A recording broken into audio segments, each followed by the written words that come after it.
Yeah. Cool. Cool. Gentlemen, appreciate you all being here as always. And like I said, the kind of topic that I want to open up with, and you guys that are regular attendees and regular watchers know that this usually bleeds into other topics. But what I want to open up with is this conceptual idea of hunger cues and how it relates to our circadian rhythm. So a lot of you guys have probably heard of the circadian rhythm, especially just being on Twitter and being on the internet and hearing stuff about health, but specifically in relation to sleep is probably where you've heard it. Is that an accurate read for most of you guys if you've heard of it? Yeah. Right. And Jeff, I noticed you nodded too. Like, what is your understanding of the circadian rhythm? And are you willing to explain that to the group so I can kind of get a judge of like where everybody's at with this? It's just simply in my mind, it's just sort of your natural cycles of sleep and when maybe your hormones tell you should be sleeping versus awake. Exactly. And that's the easiest way to reframe it, right? It's very easy to overcomplicate something with a fancy name like circadian rhythm and things like that. But literally, what it actually is in the simplest form, and really the extent of knowledge that you need to have about it to be a functioning human, unless you're somebody that's trying to be a sleep psychologist or a behavior or hormonal coach of sorts, the only knowledge that you need about the circadian rhythm is to understand that it's just your hormone cycle. So people like to confuse circadian rhythm and sleep cycle. They think it's the same thing. Circadian rhythm is your hormone cycle. It's specifically when hormones are released in your body. When you sleep is going to affect that, but it's not the same thing as a sleep cycle. These are different things. A lot of people like to lump it into the same thing. And your circadian rhythm is biggest impact is going to be affecting how you sleep, how fast you fall asleep, how deep your sleep is when you wake up. It will impact your sleep, and it will also impact your hunger cues. And that's where obviously it mostly applies to guys that find themselves in a weight loss situation. Of course, if your sleep is being negatively impacted, your weight loss results are going to be negatively impacted. If you guys have been here long enough, you've heard me tell the story a million times about Kim, and I'll tell it all the time because she still likes my tweets. And so Kim, I worked with her. It was like 4 years ago when I worked with her. It was when I was doing in-person training. Her first 3 months, she only lost 6 pounds, and she was getting after it. Like, she's a Midwest farm girl. Like, she was working out hard. She was deadlifting more than my male clients. Like, she's a strong girl, gets after it, not afraid to work hard. Busting her ass. She was only eating like 1,200 calories a day, right? Bare minimum. And she only lost 6 pounds. And she finally fessed up that her sleep's not that good. She goes, gets a sleep study, gets put on a CPAP. And literally the next 3 months after starting the CPAP, she lost 18 pounds. Okay. Sleep is going to have a mega impact on weight loss and stuff. And so that story is always like my biggest bro science story for sleep is definitely going to impact your recovery and how your body actually responds to these changes that you make here. But again, it's going to impact hunger cues too. So a good question to get the hamster wheel turning here is, how have you guys noticed your hunger cues changing with the alterations that you've made to your lifestyle since joining? How have you guys noticed them be impacted? Were you more hungry? Were you less hungry? Were you hungry at different times of the day? How were those hunger cues impacted for you guys?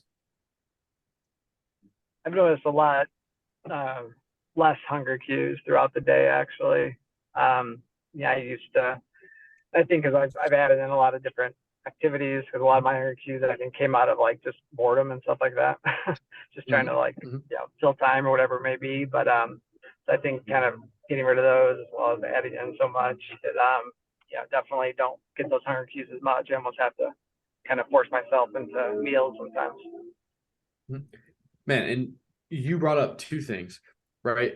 One of them being the fact that most of the time when people are eating, it's not actually because they're hungry. They misinterpret hunger cues a lot of times.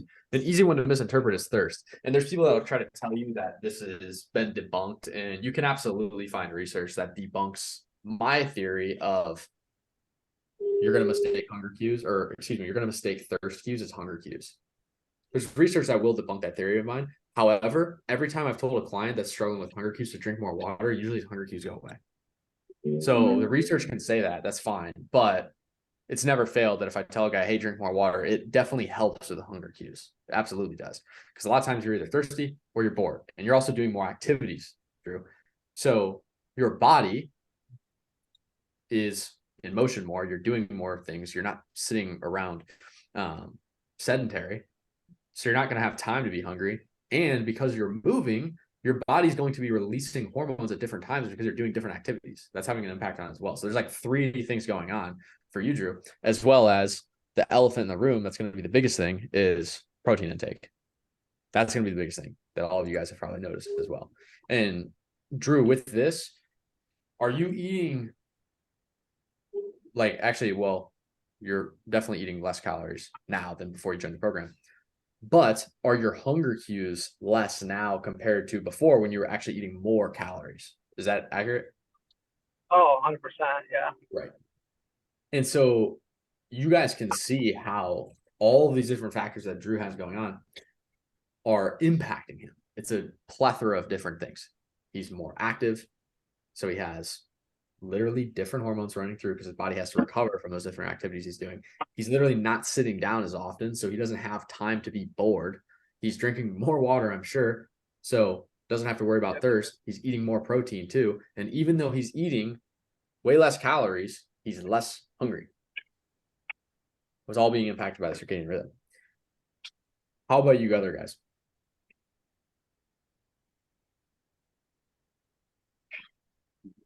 I would say mine's the same. I feel like after pushing up the protein that I don't get hungry. If anything, I'll get cravings for like a sugar. If I end up staying up later at night, it'll be harder to stay away from what's in the pantry. But it's not a hunger. It's like I don't know, my brain's looking for something. Yeah. I'm going to say something that nobody in this group has ever heard me say because it's a very high risk comment to make, but everybody here is a veteran, so I can make this comment. And if you're watching this recording and you're still within your first 12 weeks, I would probably not advise you use this theory. However, all of you guys, and Carlos, I know you're getting close, but I'm going to count you into this loop.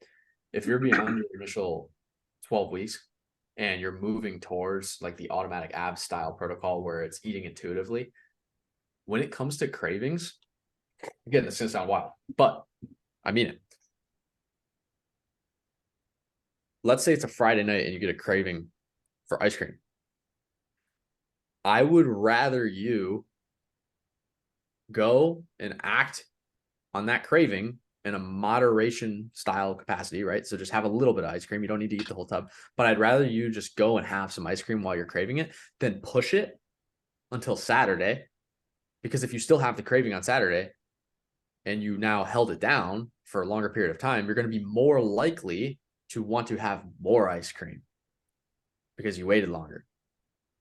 I can't remember if I have this in Automatic Abs, that ebook or not, for those of you guys that have that.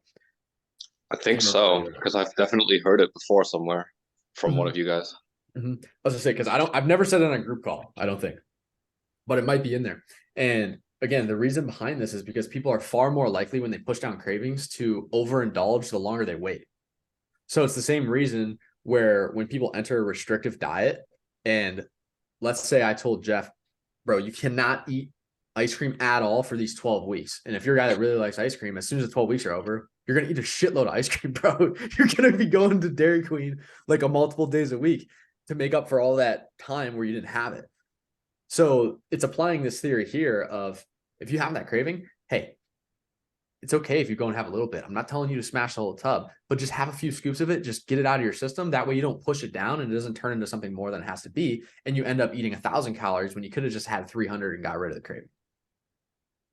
Does that make sense conceptually from an eating intuitively perspective? I think so, yeah. That's like a super frowned upon thing. If I said that in a classroom, they would totally scorn me, but it's a real life application that I've seen pay off. And I'm sure, Jacob, you've probably seen this play out for people as well.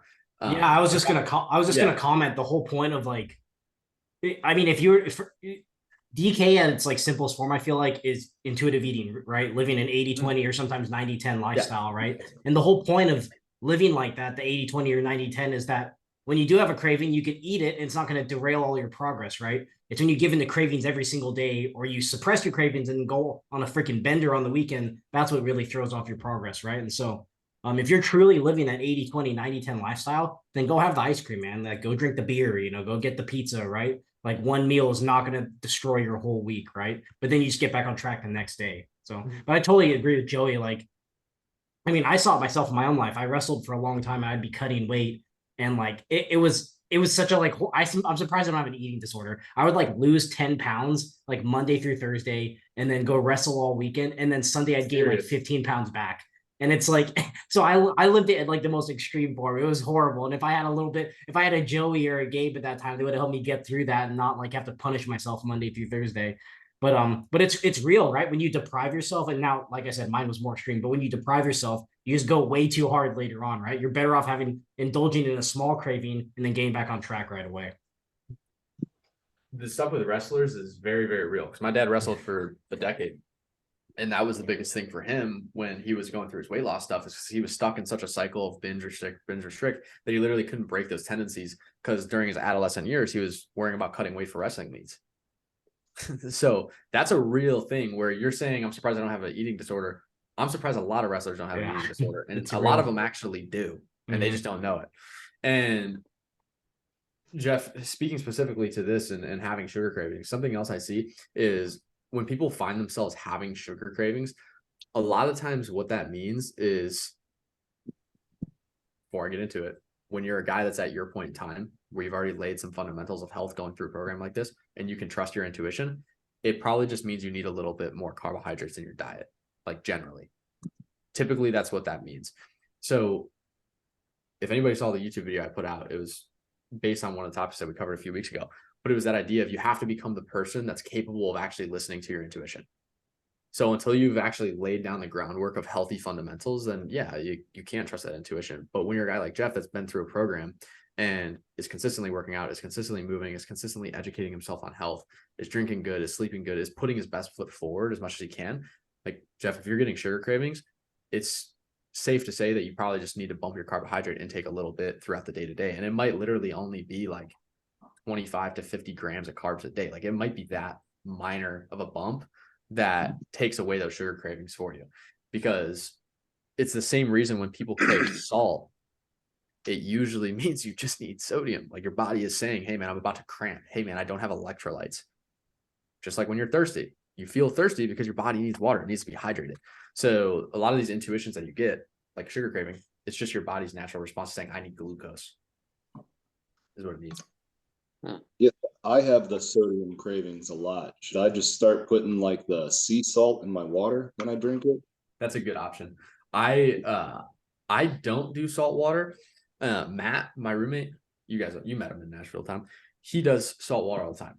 He does sea salt water all the time. And when you're somebody that's working out and you're sweating and you're active, and Tom, dude, you're like 6'8".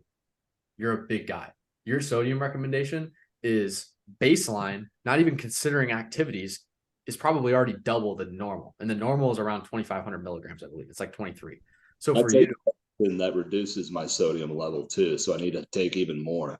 Yeah, if you're craving that salt too, man, this is so good to talk about this during the circadian rhythm stuff, because it's all hormonal, and all intuitive eating is getting in touch with your hormonal cycle and getting in touch with your cravings. So it's so good that we're talking about stuff like cravings right now. This is perfect. And if you are craving that, Todd, like, your body's probably telling you need it. And a lot of people are scared of salt and scared of sodium because of things like blood pressure. And the reality is, a lot of those times where people are running into health problems from excess sodium is because those people are also not active, right? If you're somebody that is normally active, you're lifting a couple times a week, you're walking a couple times a week. If you're not already doing some sort of an active hobby, I would push you in the direction of getting some sort of like cardio in regularly beyond just walking. That'll be good for it. But if you're feeling salt cravings, like, you probably need the sodium, brother. Especially if you're taking a medicine that's reducing that too. Yeah. Gotcha, man. And I just order Celtic sea salt. Well, some people call it Celtic. I call it Celtic. I don't know. That's maybe a sweet thing. But Celtic sea salt. I just get a big bag of it. Is there a brand you like? I mean, yeah, I guess it's let me tell you the brand. Jacob, you probably know this brand.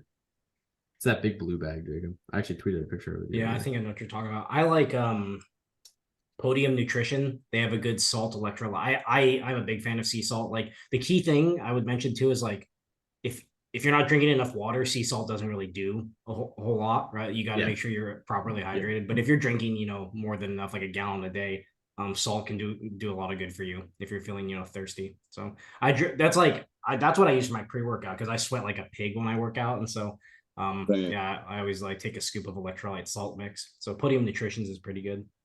Okay.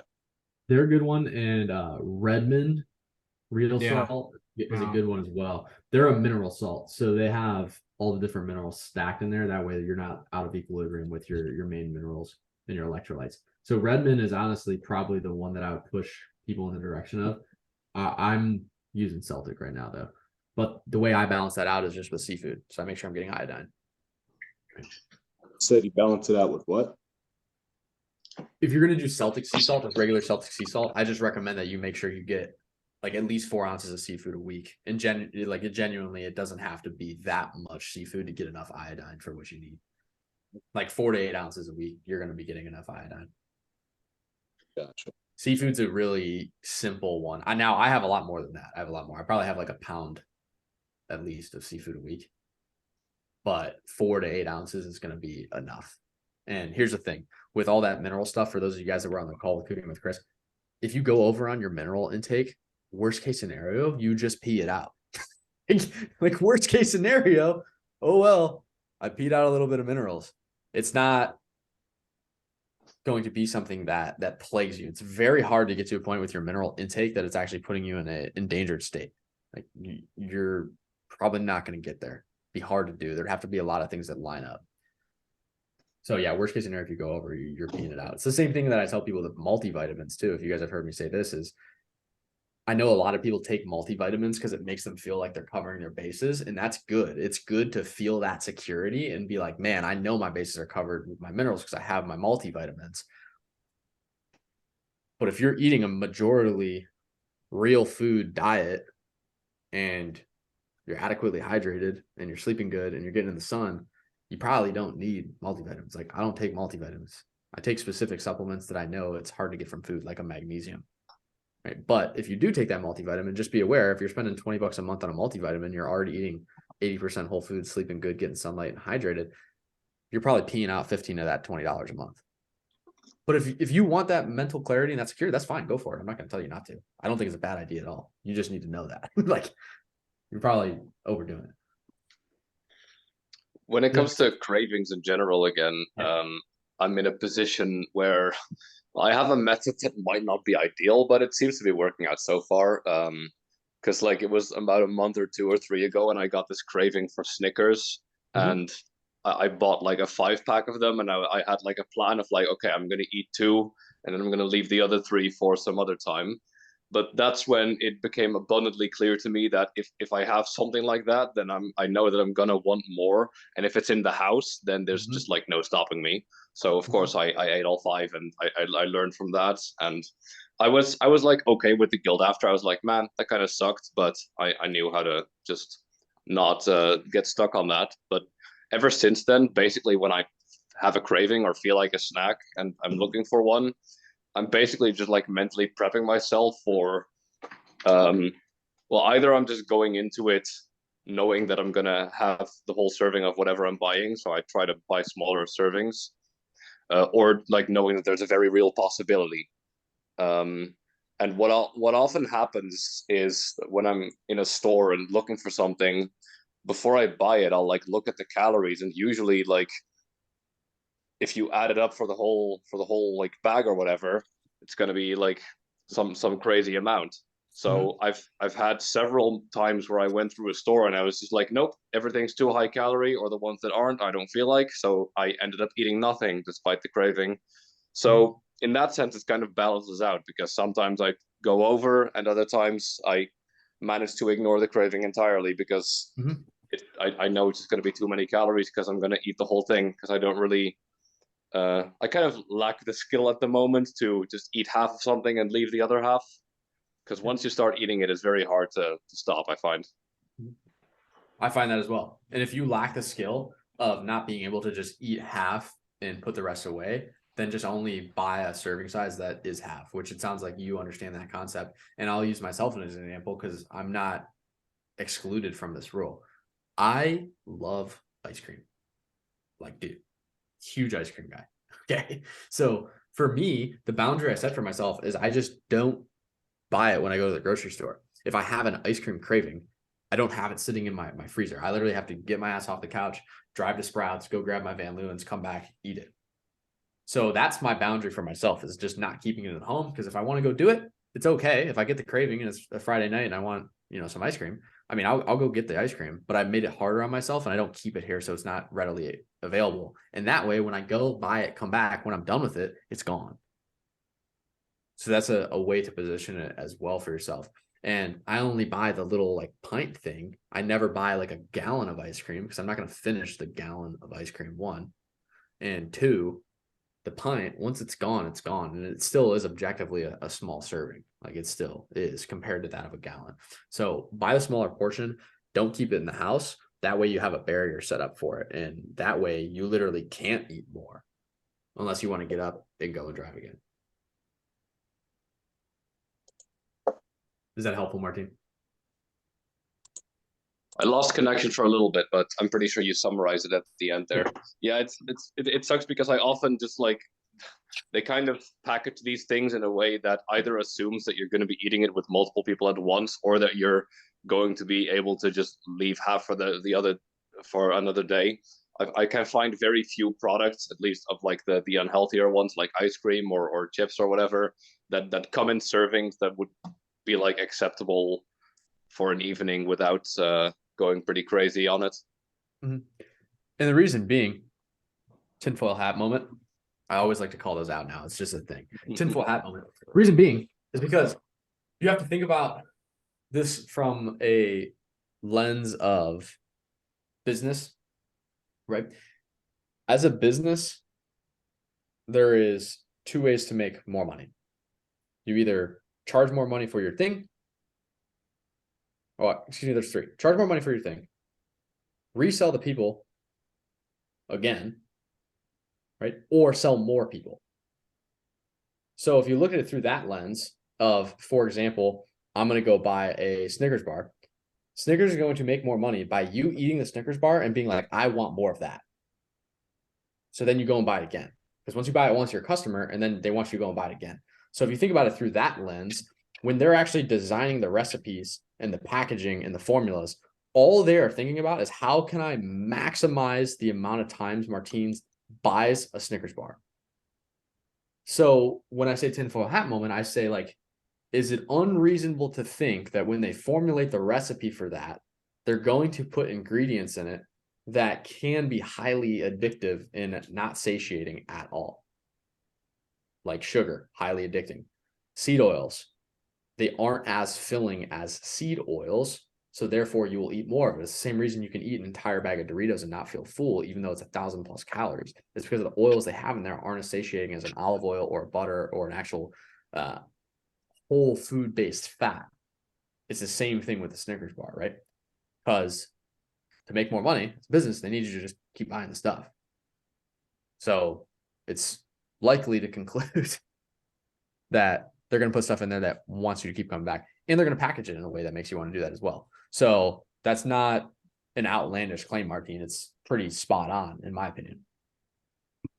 Yeah, absolutely. I've been considering a kind of challenge to try and teach myself to portion it by myself, where I would like, hypothetically, if I'm going to do this, like put it on my power list, like literally just buy a 5-pack of Snickers and then put on my power list for Monday through Friday, only have one Snickers bar.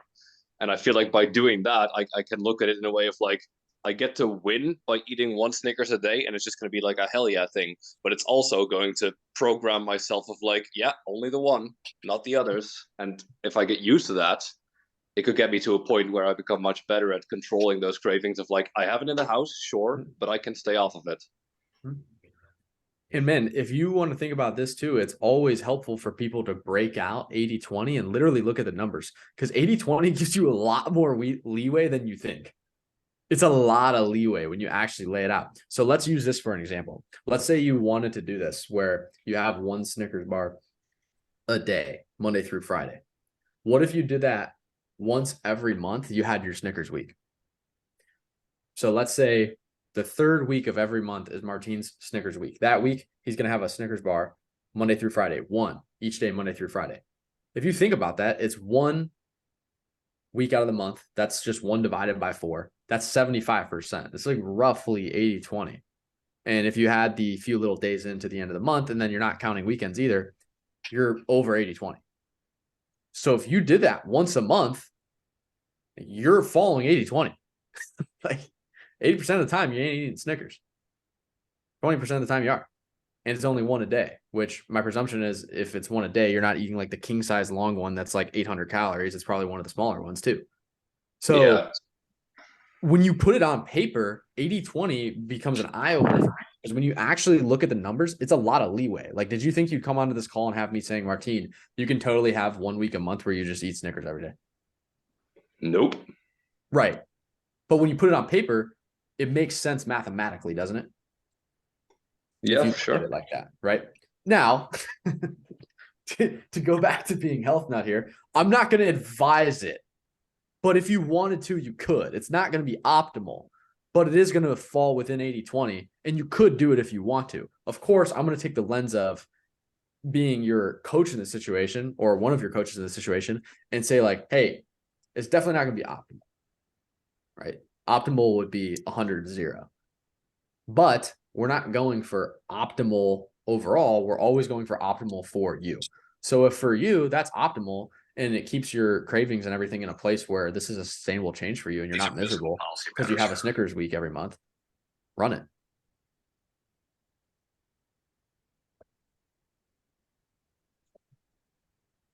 Is that helpful for you guys too, not just Martine's?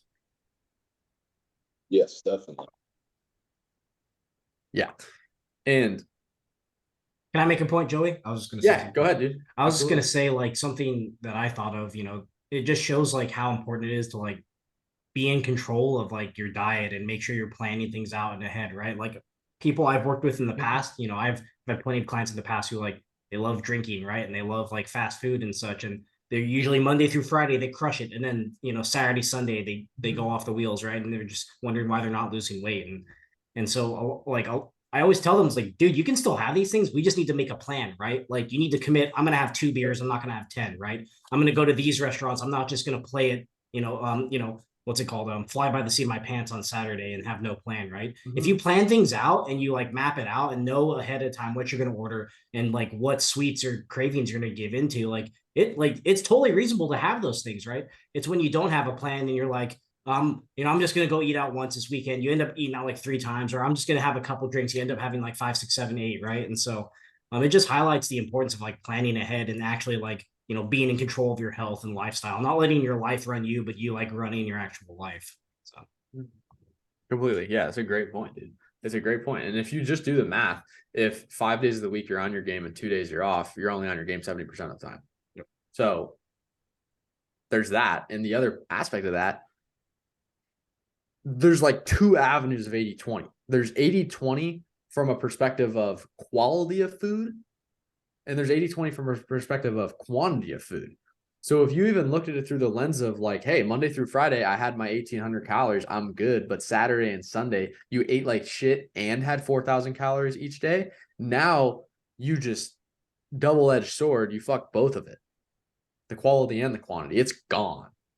You only ate clean 70% of the week, and then you just torched your quantity on the weekend. And you ended up averaging 2,500 calories a day. Well, now you're really up shit creek without a paddle, as my grandpa used to say to me all the time. Up shit creek without a paddle. But that's what happens because there's 2 domains that you can go down with 80-20. And I want to tie this idea of Snickers bars in the 20% back to the circadian rhythm at the beginning of the call, because what tends to happen hormonally with people when they're eating highly processed foods is it tends to alter those hunger cues that they're getting. So this is where a good friend of mine, Alex Feinberg, I'm sure you guys follow him on Twitter or know him. Great guy. I love him. His method is anti-counting calories. His name on Twitter is Calorie Ignorer. One of our closest friends on here, and him and I see nutrition completely differently. I will shit on him for saying people that are new to losing weight should eat intuitively. He'll shit on me for saying you guys should track calories, but there's 1,000 ways to skin a cat. However, the way he frames eating intuitively, I completely agree with him.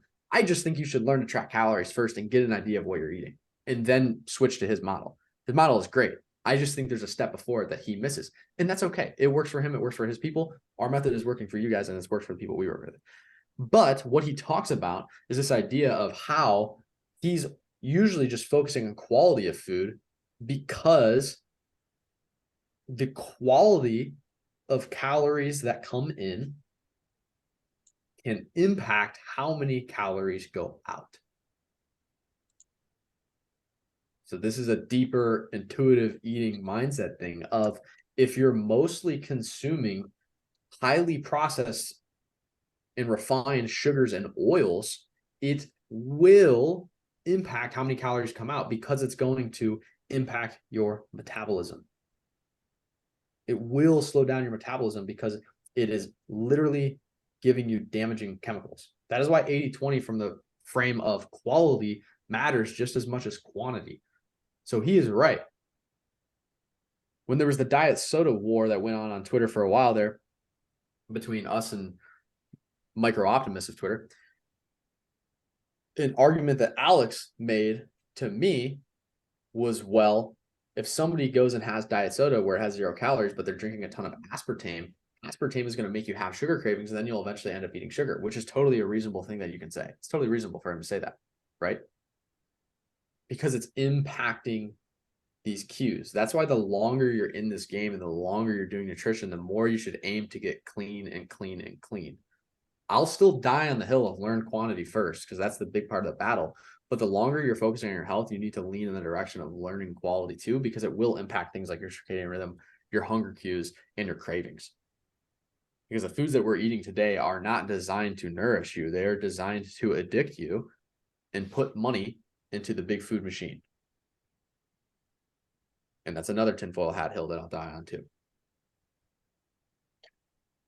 I think I started to notice that every time I ate an Oreo cookie, I wanted like 2 more. And pretty soon the packet, like there's never enough Oreo cookies. Yeah. And it started to feel like I was part of their marketing plan. Yeah, but absolutely. Right, absolutely. And to be fair, if I look at it through just a pure capitalism brain, it's the product. Like, if the product's really good, the people are going to want more of it, right? All of you guys are guys that continued with us. If your initial 12 weeks was dog shit and your coach didn't reply to you at all, it took him a week or 2 to reply, me and Gabe were assholes and everybody in here was mean, would you guys have stayed? Like, probably not. You guys probably would have told us to get screwed and left sooner than before your initial 12 weeks was up. It's the same thing for Oreos. They need to make their product really good. And so all they're thinking about is, how do I make this product so good that people need it? It's so good that they have to have it. It becomes addicting. And I'm sure you could find research on some of the ingredients that are in foods like this that they're addicting. I don't know if you'll ever find like a lawsuit for that or not. There might be. I haven't looked into it. But when you think about it through that frame, all they're going to do is they're going to optimize for money on the table. And that's looking at it through a capitalism lens. So yeah, they're going to make the Oreos so good that when you eat one, you're going to want another one, because that's how they make money. So it's totally, like we were talking about with Martine, it's totally not an outlandish conclusion to think, man, they made this thing addicting. This is how they make money, right? And that's where also consumer responsibility is, where learning things like this is an obligation of somebody that is in their customer pool. It's not on them to be like, hey, Jeff, like this Oreo, bro, you're going to want another one. Like, you're going to want some more. Oh, and by the way, the stuff we're putting in here is illegal in 62 other countries. You might even be able to find it on the small print, but they definitely aren't going to put it right in front of your face. Right? That's where understanding stuff like this comes down to being good consumers. And for everybody that's in a community like this, where we're focused on health and fitness, it's being a good consumer and a responsible consumer in that market of food and nutrition and health. And we don't have to go there today, but even like pharmaceuticals, like, there is a responsibility there.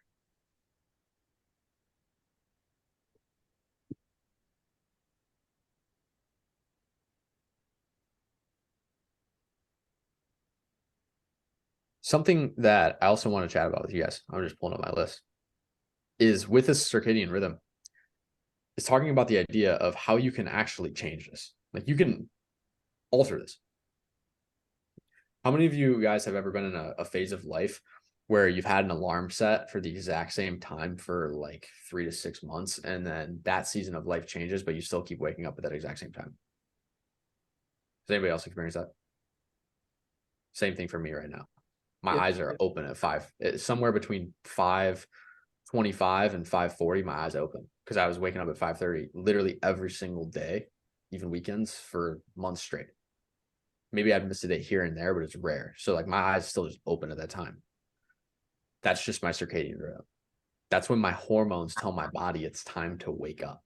That's when my melatonin release naturally stops. But if I started staying up 2-3 hours later, after a week or two, my eyes probably wouldn't open at 5:30 anymore, because I'd just be pushing back the start of that cycle. So when it comes to sleep, you can alter this with sleep and wake times. That's going to be one of the biggest things that you can do to just regulate your hormones and regulate things like when you get hungry. Another common thing that a lot of people feel with hunger cues, and it's different for everybody. Some of you guys might be hungry right when you wake up. Some of you might not get hungry for 3 or 4 hours after you wake up. I fall into that boat. I usually wake up around, like I said, like 5:30, sometimes 6. But I usually don't eat my first meal till 9. I'll just have a cup of coffee in the morning, do some work, and then around 9:30 is when I get hungry. I have my first meal.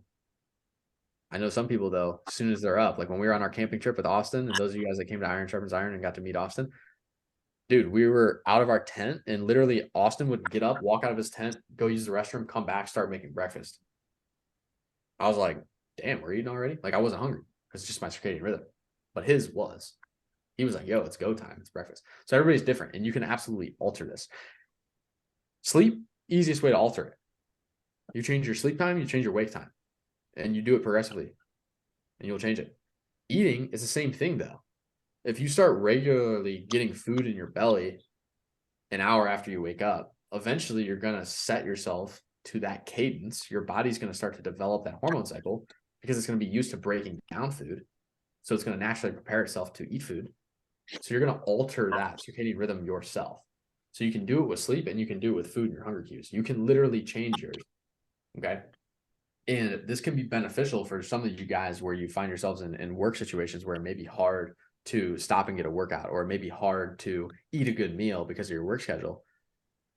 Maybe it might be worth getting the majority of your calories in at the beginning of the day when you can control the food that's coming in your mouth instead of the food that's coming into the office when they bring in pizza and crap. So it might be worth maybe go to bed like an hour earlier, wake up an hour earlier, and eat your first meal an hour earlier. Now you just won yourself back 2 total hours to eat food that you have control of because you're cooking it in your own kitchen. And now by the time you go to work, when lunch rolls around and they do bring in the pizza, you might not be hungry because you already had a big meal and the majority of your calories for the day. That's where this can be advantageous. So have any of you guys had to alter those eating times or those sleep times for yourselves and literally do a manual reset of your circadian rhythm?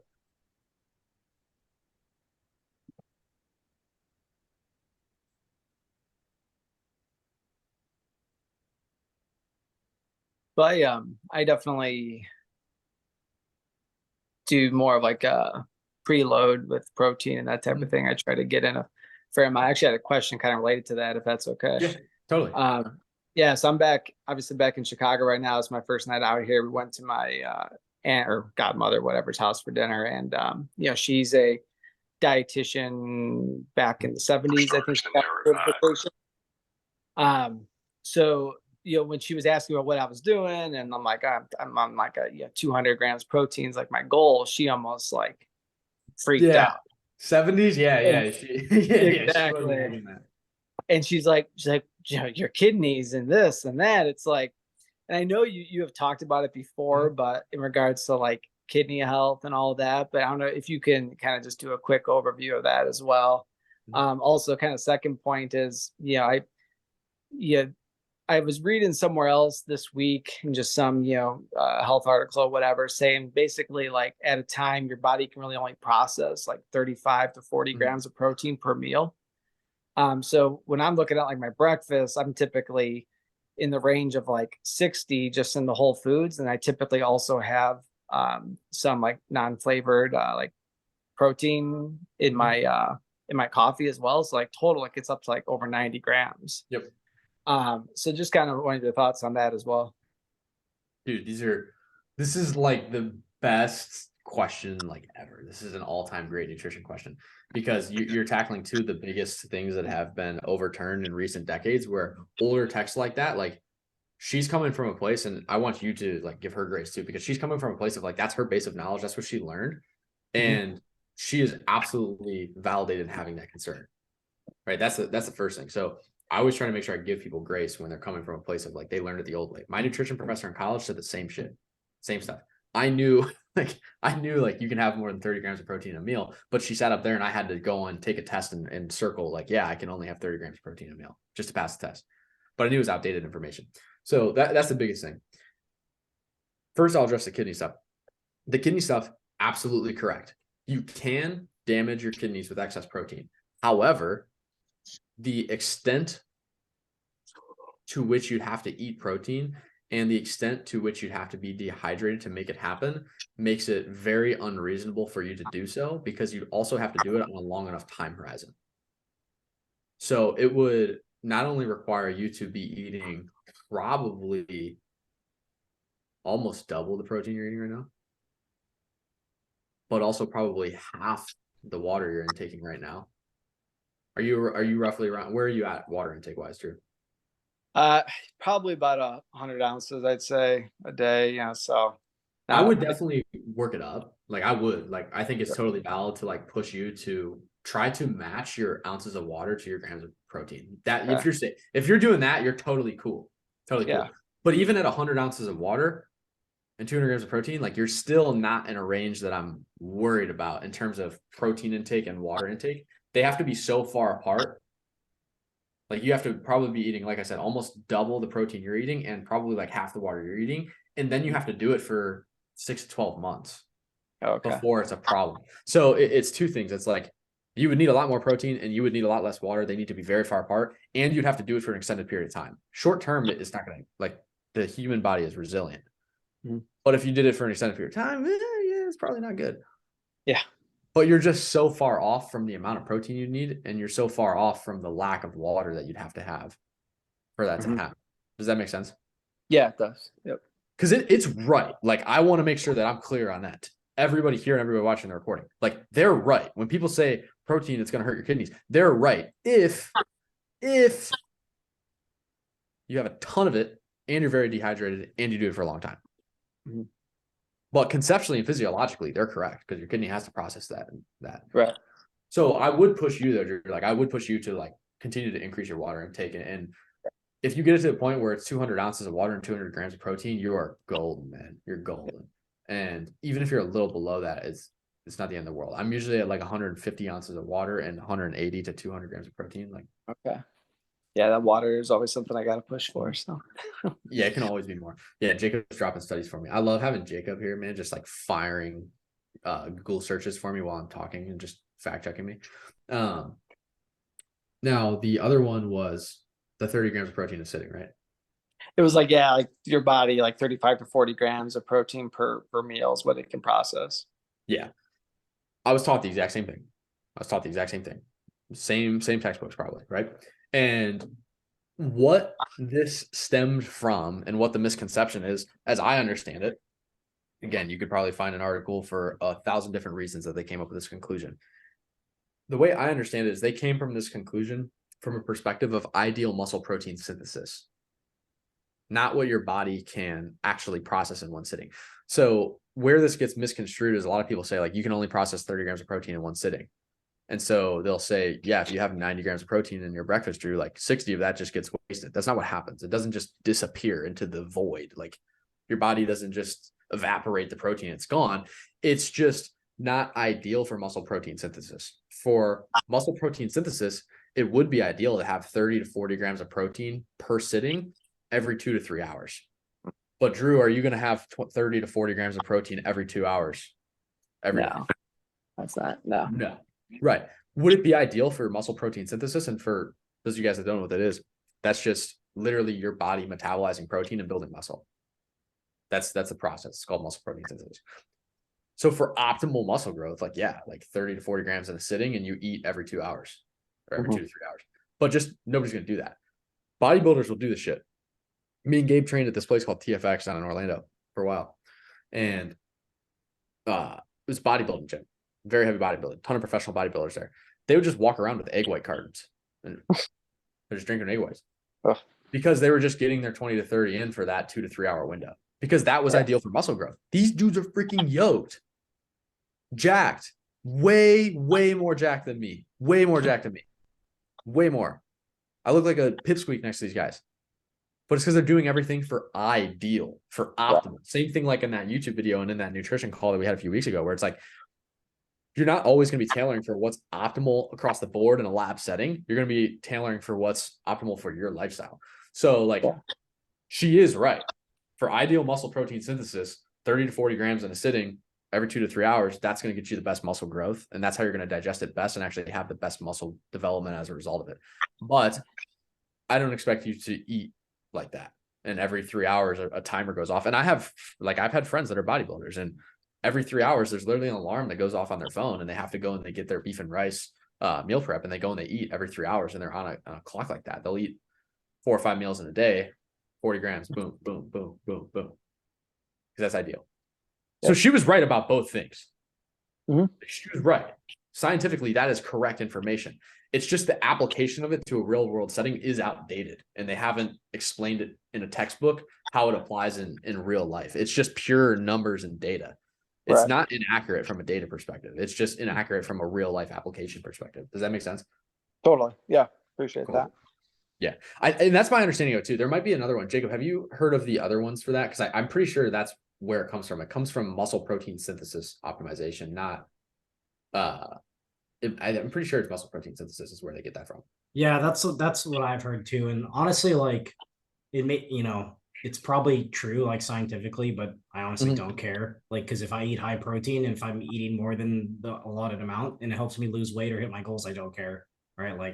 Like you were saying, Joey, it's like if you're a bodybuilder, that's super applicable, right? But I don't think any of you guys are bodybuilders. If you want to be, then go for it, but if you can get really jacked and really strong and not worry about, am I eating the optimal protein? Just eat enough protein each day. So yeah, it's timing. And that's a whole separate area of nutrition where it's a wormhole of carbohydrate timing and protein timing and timing and reacting to your body.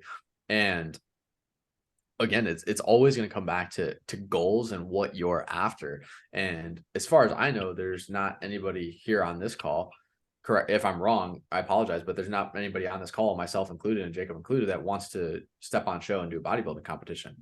Like, that's never been a goal of mine, and I don't ever foresee a reality where it is. Just not a fan. It's like not my thing. So I don't ever see myself having to do that. And another thing that, like, I bring this up because my girlfriend's mom is doing this right now, and I held my tongue because I don't like giving unsolicited advice. If you were on the Bible study this morning, you heard Joel talking about this, Drew, where it's like, I don't like just interjecting with advice unless somebody gives me permission to give them advice. But she was talking about how she's doing this diet now where it's like 5 snacks a day. And I was like, fuck. I was like, yo. I was like, okay. And she's talking to me about this, and it's like, yeah, you eat 5 snacks a day. She wasn't talking to me. She was talking to Maria. She was like, yeah, like, I'm going to start this diet. You eat 5 snacks a day. And that way, like, you're not hungry and everything. And a lot of these diets that come from this frame of having that many deals a day, they are coming from a frame of muscle protein synthesis. They're coming from a frame of optimal nutrition. And they're not wrong. Like, scientifically, like, she's right. If she's eating, that set amount of protein 5 times a day, it will be optimal for muscle growth and development. But I bet my ass in a year, I bet you in 6 months, she's not still eating 5 things a day and sticking to it every 3 hours and alarms going off and she's eating. Because in a real life setting, it's just not applicable. Like, somebody's just not going to do that for a long period of time. It's Huh. scientifically optimal, but it's lifestyle. It's not optimal. And that's not a knock at her either. Like, it's not a knock at her either. It's just reality of just human nature. Like I bet you she doesn't stick to it. And it's not a knock on her. Amazing lady. I love her. She's great. But I bet you she's not going to do that for that long. Right. But that's where a lot of those diets stem from. I remember that being really big MPS. years ago with that 5 meals per day or every 2 hours. That was like a big Yeah. push, like Mhm. 6, 7, 10 years ago, even. Yeah. It was a huge push. I remember. Yeah, it was a huge push. And again, it's not, I'm actually not putting on a tinfoil hat right now here because I'm taking an optimist outlook. It's stemming from scientific data. And Mhm. that's good. Like that's good. But scientific data and research as a whole is pretty much useless unless there's some sort of real life application involved with it. And so when they cherry pick studies and they cherry pick results from this lab thing they did and they push it, it's very easy to push in a marketing perspective because there's hard data. So it's very easy for whatever this company is that runs this, 5 snacks a day thing. It's very easy to push it because they can literally pull numbers and be like, well, look, this is optimal for muscle gain. And they're right. Like they are right. But where they get you is they don't tell you, oh yeah, by the way, good luck doing this for more than 6 months. Mhm. And consumer responsibility, right? That's where stuff like this and learning how this actually works is beneficial to you so you don't become susceptible to those things. Sounds like if you have a disease or unhealthy kidney, too much pressure. Yeah, yeah. So this is interesting too, because we had a client who actually he only had one kidney. So he was very concerned about his protein intake and everything. And obviously we reduced it, but he was still having like 120 to 150 grams of protein a day. And he lost weight and all of his blood tests when he was getting them, because obviously it's a serious thing. He had kidney disease, very serious thing. I remember his wife was on all his coaching calls. This was like a long time ago. This is like a year or two ago. And his wife was on all of his coaching calls because she was doing all the communication with the doctors and everything. And we just made sure, because he had kidney disease and we were still going to have him do a high protein diet, we just made sure he was getting his blood work done regularly. Once a month, he's getting his blood work done. And every single month that passed, his blood work was getting better, even though we were upping his protein, because his doctor said to only have 100 or only have 60 grams of protein a day because of his kidney situation. And we were like, nah, we're going to push that to like 100. And then we pushed it to 120. And then we were like, yo, probably cap it at like 150. But literally every month that passed, his blood work was getting better. His blood pressure was going down. All of his lipids, everything was balanced, right? Everything in the blood work that we would look to, it was all getting better. And the doctor actually said, keep doing what they're telling you to do. So the doctor folded, because originally the doctor told us to get hosed, and he decided to listen to us, not the doctor, because he's a fellow tinfoil hatter, Midwesterner like myself, question everything, all of us. And he was like, I'm going to roll with you guys instead of the doc. And I was like, yeehaw, baby, let's go. And he did it, and his blood tests all got better, and he lost weight. And he only had one kidney. So that's a situation where obviously you'd be very cautious. That's why we were cautious. I wasn't telling him to ram, 200 grams of protein a day, but we still went high protein, even with a guy with kidney disease. And it improved. Man, I forgot that story. I got to put that on my story doc. I have like a story doc of like client stories that are awesome to tell in coaching calls. I got to add that to my doc. I can't believe I didn't have that on there. That's such a fun story. The doctor was like, don't do that. And he was like, well, the doctor told me not to do it, but I don't know how I feel about those guys. Like, I want to run with what you guys have been doing because nothing's worked for me up to this point. And I was like, fuck yeah, let's go, dude. And he did it and it worked. So that was a fun story. I gotta add that to my doc, man. That was awesome. If you guys have any questions, I didn't realize it's literally only 1 minute left. My bad, guys. Ran up on it. Anybody have any other questions? Yeah, the one Yeah, what's came up, up with something you said a little while ago, because you mentioned that you didn't really eat in the mornings. You just had a cup of coffee after waking up.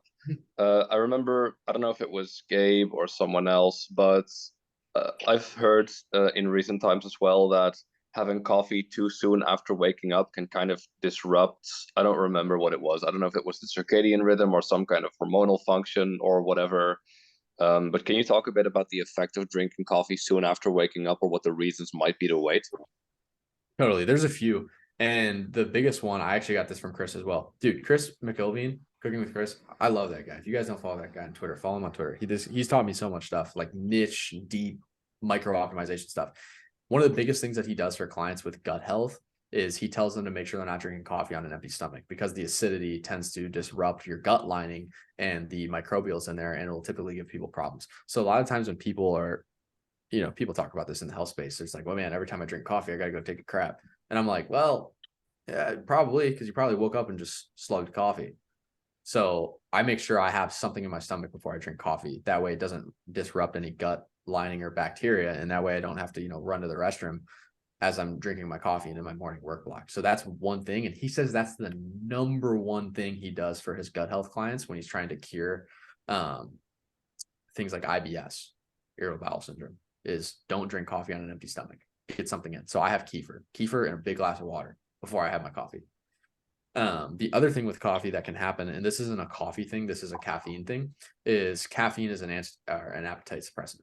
So if you have caffeine in the morning, it's going to be a lot easier to hold off on having that meal, because it's a stimulant, right? So it's stimulating that appetite. You're not going to feel as hungry when you have caffeine in your system. So that's like the two big things that come to my mind about coffee in the morning. Martine, does that give you some insight there? So there's not really anything related to like the circadian rhythm or like sleep related hormones? The only thing that will happen with caffeine, and this is more of a danger of Jacob, I know it's already 5. If you got to go, brother, you're good. You can kill the recording and make me host. I can hang up. But the biggest thing that happens with caffeine is caffeine will shut down melatonin production, right? Or it will delay melatonin production. So this has more to do with what time you stop drinking caffeine